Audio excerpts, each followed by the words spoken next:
जय हिंद दोस्तों breaking news ये है, बड़ी खबर ये है कि आर्यन खान के साथ सेल्फी खिंचवाने वाला, आर्यन खान को गिरफ्तार करने वाला खुद फरार हो चुका है। पुलिस ने उसके खिलाफ लुकआउट नोटिस जारी कर दिए हैं क्योंकि उसकी जो पुरानी करतूतें हैं, पुराने कारनामे हैं, वो सामने आ गए हैं। यानी आर्यन खान को एक्सपोज करने वाला खुद ही पूरी तरीके से एक्सपोज हो चुका है। ये पहली खबर है। और उसी के बाद जो दूसरी खबर है ना, वो भी आर्यन खान से जुड़ी हुई है कि आर्यन खान किस तरीके से सुपरस्टार बन चुका है और ये कौन दावा कर रहा है, ये राम गोपाल वर्मा कर रहे हैं। और उसी के बाद जो तीसरी खबर है ना, बड़ी मजेदार खबर है, ये खबर सुननी चाहिए।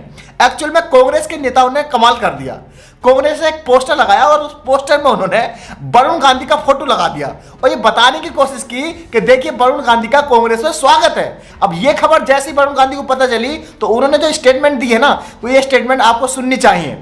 कहानी जो है वो तीन कहानी है, लेकिन पहली खबर जो है ये आपको सुननी चाहिए। पहली खबर क्या है कि आर्यन खान वाले मामले में लेटेस्ट अपडेट क्या है। लेटेस्ट अपडेट जैसे मैंने आपको बताया था कि एनसीबी की वही घटी पिटी एक पुरानी स्क्रिप्ट कहानी, मैंने कहा था ना सारा खेल ईगो का है। एनसीबी के अधिकारी को ईगो हर्ट हो रही है और उनका मानना है, उन्हें देखिए जब किसी अधिकारी के दिमाग में आ जाती है ना कि मुझे इस आदमी को जेल में रखना है तो घंटा कोई नहीं रोक सकता। हुआ क्या, जेल में रखा गया। यानी अब 20 तारीख को जो फैसला है वो कोर्ट सुनाएगी। फैसला कोर्ट आज भी सुना सकती थी, लेकिन मैंने कहा ना कि मकसद क्या है, मकसद 5 दिन और जेल में रखना है। देखिए सोमवार को सुनवाई होनी थी, क्या हुआ, सुनवाई टल गई। एनसीबी ने कहा कि हमारे डॉक्यूमेंट्स रेडी नहीं है।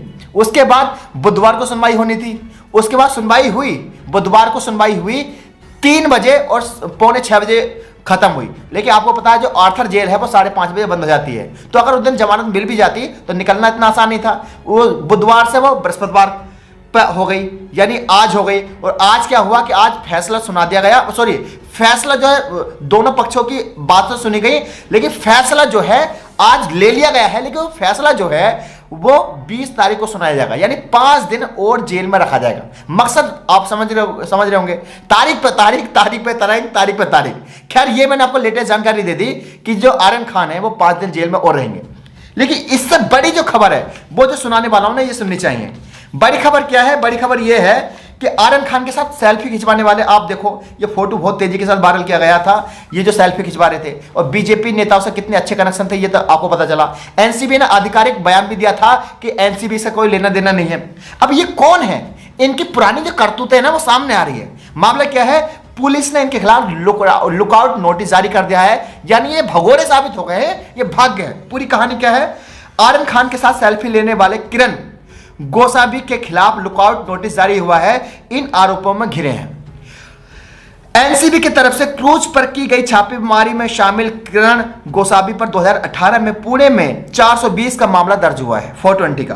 किरण गोसावी के खिलाफ धोखाधड़ी का मामला 21 साल के चिन्मय देशमुख, जिनकी उम्र 24 साल है, इन्होंने दर्ज करवाया था। तब से पुणे पुलिस किरण गोसावी को तलाश कर रही है। अब इस शख्स को लुकआउट नोटिस जारी कर दिया गया है कि आप जो है आप तलाश जाओ। यानी 2018 में इन्होंने धोखाधड़ी करी थी, यानी सोशल मीडिया का जमाना है। अब आप पुरानी करतूतें करने के बाद आप देशभक्ति नहीं जगा सकते, यानी खुद आप जो है गद्दारी कर रहे हो, धोखा दे रहे हो, देश में अपने नागरिक के साथ तुम छल कर रहे हो और उसके बाद तुम आर्यन खान पर जो है उनके साथ सेल्फी ले रहे हो। क्योंकि आपको पता है आर्यन खान का ग्राफ जो है कितना बड़ा है। आर्यन खान अगर बाल भी कटवाएगा, अगर वो टॉयलेट भी करेगा तो ब्रेकिंग न्यूज बन जाएगी। इसी का जो फायदा है वो किरण इन्होंने उठाया। अब चिन्मय ने आरोप लगाया है कि किरण गोसावी वही इंसान है जो एनसीबी द्वारा एक्सपोज किए गए क्रूज ड्रग्स मामले के दौरान आर्यन खान के साथ वीडियो सेल्फी में दिख रहा है। इंडिया टुडे से बात करते हुए चिन्मय ने बताया कि किरण गोसावी ने फेसबुक पर एक एडवर्टीजमेंट पब्लिश किया था जिसमें उन्होंने उन उम्मीदवार को मलेशिया में नौकरी दिलाने का वादा किया था जो उन्हें नौकरी पाने को मांग रकम देंगे, यानी नौकरी लग जाएगी और रकम देंगे। यानी कहने का मतलब क्या है कि अपने ही देश में रहकर ये अपने ही लोगों के साथ गद्दारी कर रहे थे और नौकरी के नाम पर जो है लोगों से ये पैसे खा रहे थे। अब इस मामले में क्या हुआ है, 3 लाख रुपए इन्होंने हड़प लिए। चिन्मय का दावा है कि उन्होंने भी किरण गोसावी को आरटीजीएस के माध्यम से 3 लाख रुपए दिए थे। इसके बाद चिन्मय को मलेशिया में तो भेज दिया गया, लेकिन 14 दिन बाद चिन्मय को वो नौकरी नहीं दी गई, जिसका किरण गोस्वामी ने वादा किया था। इसलिए वो फिर इंडिया वापस लौट आए थे और फरस खाना पुलिस स्टेशन में किरण गोस्वामी के खिलाफ शिकायत दर्ज कराई थी। तो कहने का मतलब यह है कि आप अब ज्यादा हीरो नहीं बन सकते। अगर आपके कारनामे बहुत गंदे हैं या आपकी हिस्ट्री बहुत करतूतों से भरी हुई है या अपने देश में रहकर अपने देश के लोगों के साथ छल कर रहे हो, तो आप जो पूरी तरीके से एक्सपोज हो जाओगे और पूरी तरीके से एक्सपोज हो चुके हैं। यानी देखिए कि ये बंदा एनसीबी में भी नहीं है और एनसीबी में आ गया, पॉलिटिकल उसकी वजह से आ गया और उसके बाद शाहरुख खान के साथ फोटो ले रहा है। और देख रहे हो कितनी बड़ी इसकी बंदे की चालाकी है। तो खैर ये आज धरे गए।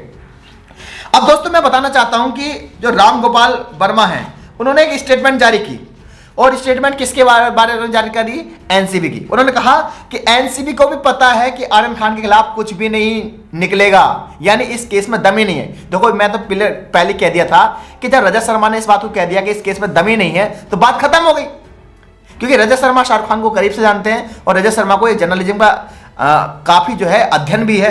अब राम गोपाल वर्मा कहते हैं कि एनसीबी को भी पता है कि आर्यन खान के खिलाफ कुछ नहीं निकलेगा और इसे बेफालतू में सुपरस्टार बना दिया, यानी सुपरस्टार बना दिया। और उन्होंने ये भी कहा, कोई सारे ट्वीट किए, आप ट्वीट देख सकते हो जहां तुम्हारे की राम गोपाल वर्मा ने इस तरह के ट्वीट किए हैं। तो ये मैंने आपको 2 खबर बताई। अब मैं दोस्तों बताता हूं आपको तीसरी खबर, और ये खबर भी आपको सुननी चाहिए। खबर है कि कांग्रेस ने लगा दिया वरुण गांधी का कांग्रेस में स्वागत करने वाला पोस्टर। भाजपा सांसद ने कहा अजीब लोग हैं। क्या हुआ, आप ये पोस्टर देख सकते हो। इस पोस्टर में लिखा गया है कि वरुण गांधी का स्वागत है, और क्या लिखा गया है? सुस्वागतम, दुख भरे दिन गए भैया, अब आए अच्छे दिन। कहने का मतलब है कि बीजेपी में वरुण गांधी के बुरे दिन चल रहे थे, अब कांग्रेस में आ गए, इनके दिन अच्छे हो गए। इस तरह का इन्होंने जो है पोस्टर लगाया। अब ये पोस्टर वायरल हो गया। ये बात जो है वरुण गांधी को पता चली, तो वरुण गांधी ने जनसत्ता से कहा कि बड़ा अजीब लोग हैं, मुझे तो इस बारे में पता नहीं है, लेकिन ऐसा नहीं है। लोगों ने यह भी कयास लगाया कि हो सकता है कि कांग्रेस में जो नाराजगी चल रही है खत्म हो जाएगी। और दोस्तों हकीकत वाली बात यह है कि बहुत सारे लोग पूछते हैं कि वरुण गांधी कांग्रेस क्यों ज्वाइन नहीं कर लेते, क्योंकि वो बीजेपी से नाराज है। मेनका गांधी को, वरुण गांधी को भी इन्होंने जो जिस लिस्ट से निकाला था उसके बाद तो लगना चाहिए था कि वो कांग्रेस ज्वाइन कर लेंगे। देखिए मामला ईगो का है। कहीं ना कहीं वरुण गांधी और मेनका गांधी को भी लगता है कि कांग्रेस में उन्हें वो इज्जत नहीं मिल पाएगी जिस इज्जत के हकदार हैं, लेकिन सेम बीजेपी में ऐसा हो रहा है। और कहीं ना कहीं वरुण गांधी और मेनका गांधी की बीच बीच में इस तरह की स्टेटमेंट आती रहती हैं, जहां से साबित होता है कि उनकी आइडियोलॉजी और कांग्रेस की आइडियोलॉजी एक है, और कहीं ना कहीं वो बीजेपी से नाराज भी हैं। चाहे वो किसान आंदोलन को लेकर उनके 4-5 ट्वीट इस तरह के वायरल हुए, जहां उन्होंने ये साबित कराने की कोशिश की कि उन्हें कहीं ना कहीं किसानों के साथ हमदर्दी है, और वो ये चाहते हैं कि बीजेपी जो है किसानों से बात करे। और कहीं ना कहीं बीजेपी और वरुण गांधी और मेनका गांधी के बीच मतभेद भी लग रहे हैं, ऐसा तो आपको भी लग रहा होगा। तो खैर जब ये पोस्टर लगाया, तो ये पोस्टर जो लगा था यूपी के प्रयागराज में लगा था, और इस पोस्टर के बाद काफी बवाल हो गया और ये पोस्टर काफी तेजी के साथ वायरल किया गया। उसके बाद जैसे वरुण गांधी को पता चला तो वरुण गांधी ने कहा कि ऐसा कुछ नहीं है भाई, और अभी इस तरह की कोई स्टेटमेंट नहीं है, ना ही हम कांग्रेस में आए हैं, ना ही हमारी इस तरह की कोई प्लानिंग है।